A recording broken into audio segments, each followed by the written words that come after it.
So credit spread, I will get into a bear call spread if we retest this level. And if we trade down into this level, I will get into a bull put spread. Let's see what the next candle brings us. Next day. Ooh. That is super nice. We missed our entry to get in on a credit spread by 5 pennies. So let me increase it a little bit higher.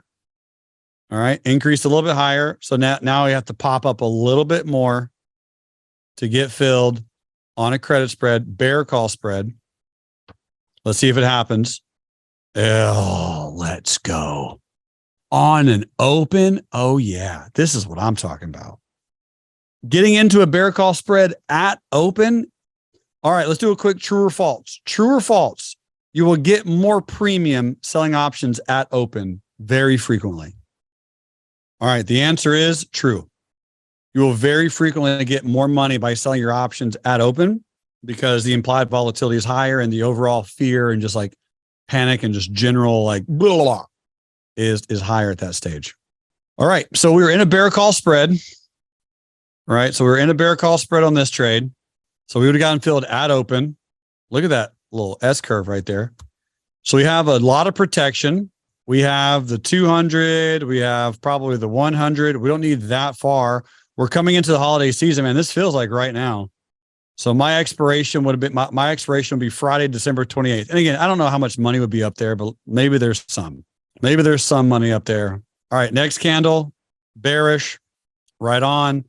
Next candle, bearish. So starting to go a little bit sideways. Next candle. Oh, come on. What an open. Oh, Jiminy Christmas. Team, type in a 9 if that felt like the other day. In fact, I'm actually mad at myself that I did not back trade December of 2018 before the month of December 2022. I should have known better. Dang it. Because this gap on the Qs is eye-flipping identical to the trade that just happened, what, 2 days ago? Monday? Friday? Something like that? Tuesday? Do you guys know what I'm talking about? You guys still here? Let me pull this up. I don't think you guys know what I'm talking about. Robert says, I've been doing it. That's why I suggested it. Last time, the Grinch really came in for the Christmas markets. Dang, dude. All right, here it is. I mean, again, guys, it's not. So you guys see the indecision-ness of this candle and the fact that you had a prior black candle. We had gapped up, right? You had a downtrend. You were failing the 100. You're coming into the, December holiday. This is December 15th, December 14th. If you come back over here, this was literally December 14th. It's almost to the day. That is unbelievable. Oh my gosh. A day off? You got to be kidding me. Same candle and everything. Do you guys see this? It is crazy. That is 2018. Look at that, guys. Come on. But do you notice the upper shadow and lower shadow of this candle and how we open below and what an absolute panic sell-off that was? Dang, I came in way underprepared this year. Shoot. I mean, I'm making thousands of dollars every day, but let's be real. This was an amazing gap. But can we be clear that just type in a 2 if you see it? I'll move on. I'm probably too much in my brain right now, but this is epic. The question that just popped in my head now is every single month that happens, should I back trade that month and how long should I go back for? Maybe I should just go back and just try to find a month or a year that corresponds to what is happening. So if it's bearish or bullish, maybe I'll just do that because you can't do that on every stock, but I can do that on the Qs once a month. Every January, go back to all the Januaries that are bearish and just see how they play out, right? You could do that. There's probably only like 70 of them. Okay, anyway, I'm overselling it. This bear call spread, by the way, Brian, how's it looking right now after that gap down? Scrum dilliumptious. Oh, let's get it. All right, so on this day, I'm most likely exiting this spread because it's generally most likely at max profit at that stage. So max profit, or about as much as I'm going to get. Robert says all the juice has been squeezed from that orange. But the key takeaway is, does everyone see how I got in on the retest? That's the key. So I didn't get into the bear call spread here. I got into the bear call spread there. That's going to make a lot of difference in your trading. A lot of difference. Okay. So now we are just, I mean, free falling essentially into a support. I don't think it's going to mess up if I go to a weekly. So the weekly one, so we're coming into the weekly 100. I mean, did fibs play part of your analysis? No. Well, I mean, this limit, you're going to be thinking, okay, like you're going to think the Santa rally is coming. So you got to think of where my spread's going to be. Because the 100 on the weekly is about where I'm trying to get filled at. Where would my credit spread be? Below here? I guess 148, 147, if there's premium. And the question is, it really just expiration date? That's the biggest question. Because it hasn't filled yet. It'd probably be sometime in January. I mean, January 18th. Okay. Next candle, we gapped up. Interesting. Still a bear candle, but we gapped up. So what's unique here is this looks like a double top. You guys remember I said next year I'm just going to focus almost on double tops? I love studying double tops. I love how they look different. They act different. We've closed below the neckline. I think this could be a retest of the neckline, which is an inside candle. So this inside candle could go either direction. We could break up nicely or break down nicely. If we break down nicely, we have a lot lower to go. And if we break up nicely, I would just look to get into another bear call spread. So I'm out of that bear call spread. I'm going to lower my entry even more. In fact, I'm not going to have any entry at all. I'm just going to wait. I have no check marks other than hope. Good old hope. I don't have anything else. I mean, this is a really, really nice inside candle, double top neckline retest. There it is. Another bear candle. Wow. Good volume.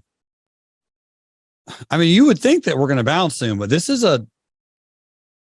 guys, I don't know. This looks really good to keep going. There's nothing really, really stopping it. I mean, there's this gap fill. There's no way we get down to 149. If we get to 149, I'll definitely sell a credit spread. I don't think that they're going to get down there. This was my voice during COVID. There's no way it's going to get down there. 1 hour later. Next candle. Oh my goodness. Another day down? Oh, that's a really good indecision day, though. So we're getting closer to Christmas. This is the 20th of Christmas. We got a lot of bear candles in a row. Okay, I'm waiting on this gap fill. This is what I'm waiting for. At this stage, I am truly blown away that we're as bearish as we are. But if we trade down into here, which is a gap fill, 148.48, I would do a bull put spread. I'd probably go, honestly, as far away as I could with premium for January or February, probably February, because you're going to get a lot of premium. Now, the truth with credit spreads, especially with the markets like they are here, and the dangerous thing, obviously, is if you can sell all the way down here for like April or May, you can get some good premiums. But I don't really want to do that. I don't want that exposure for that long. Okay, 148.48. I'll get into, if it gets down there, a 144, 142, very last February 01 bull put spread. Because with dividends coming up, we're probably going to expect another drop, right? So yeah, premium should be pretty toasty with that spread right there. If it gets down to 140, whoa, okay. Wow. We got there that next day, didn't we? All right. Well, we're in the spread. We're in it. We know our max loss. Now, with this massive sell-off with huge volume, you're going to get paid pretty okay on this credit spread.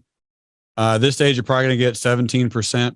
And with this absolute free fall like this, I have to assume that we're going to do this. So the only way you can protect, not the only way, but the only way that I would protect this credit spread is day trade shares short, day trade shares short, day trade options short, get into a short share, sell puts against it, that kind of thing. Right? And your happens next day. Yeah. Very nice gap. So it's coming into the spread. I'm not going to freak out though. So in this move, I would have day traded as a good hedge. So I would have made an R or two short side because this thing is just getting absolutely murdered. It's going to come into the spread, which is going to be my max loss. And then I just hope it bounces. I mean, because it bounces at some point, right? I mean, even in 2008, it bounces. Oh, wow. No way. That is cool. Well, there's the Santa rally. That spread's totally gone. On a day like this, that volatility just evaporates. Good job, Newsom. Ho, ho, ho. Santa is in town. I mean, really, this day, that is a V bottom, one white soldier. You have two situations at this stage. I mean, it either does this and this. I mean, this is amazing bull volume. All kinds of people are trapped here. So I would have won on this credit spread because I sold it on this day here. I'm able to buy it back. I mean, most of the volatility is gone, most likely. But you know what? Let's say it's not. I'll leave it open for another day or two. Let's see what happens on the next candle. Next candle. Oh, yes. I will 1,000% go long. Thank you. Yeah, absolutely. I'll buy the retest of that candle. Some shares. I'm getting some shares down here. This is a nice retest of that huge long day candle. That is a one white soldier. This is like my favorite candle of candles. Let's go. Oh, come on. Inside, turn the profit machine. If this thing gaps up the next day, I'm just going to ride this to the moon. That's an interesting gap down. Wow. Okay. So this gap down faded immediately from open. That shows strength. So the next day or two, probably this, but we probably just keep slowly grinding. Oh, okay. That would have been a fun day trade. This is still what I expect, though. Still expect it. Is this COVID? This is the same thing that happened during COVID. This is the same move. Dang it, with these crazy market drops. This is the same thing as COVID. Different days. How trapped do you think this bear candle is right there? I mean, those guys are murdered. Just decommissioned. The claws are gone. This credit spread is definitely fully profitable now, 99%. So I'm out. I'm out of that credit spread. And I'm going to get into another one. This is a double bottom now. We got a double bottom, one white soldier, retest, get in again. Let me go to the weekly chart. I think the 100 in the weekly is 156. So I'm going to draw a line there, 156. So yeah, as soon as we get above there, the next day, there it is. All right, I'll get in on the next selling, the next weakness. Do we get any weakness at all? All right, so right around here. This is a weekday. This is a down day, 2 down days in a row, maybe the next day. Yeah. I mean, some kind of spread somewhere, depending on if there's premium, somewhere in this general vicinity. But team, type in a 9 if you can see this double bottom. Because obviously it's not as clean as you would like it to be. And this is all kinds of traps, but it's there. It's evident. And yes, we didn't retest as low as you would have wanted to, but you know, this was a pullback at one point during the day. This was a little bit of a weakness. So on one of those 2 days, I would have gotten into that bull put spread to just kind of capture it as it slowly goes up. But man, that is fun. Do you think the same thing's going to happen this year?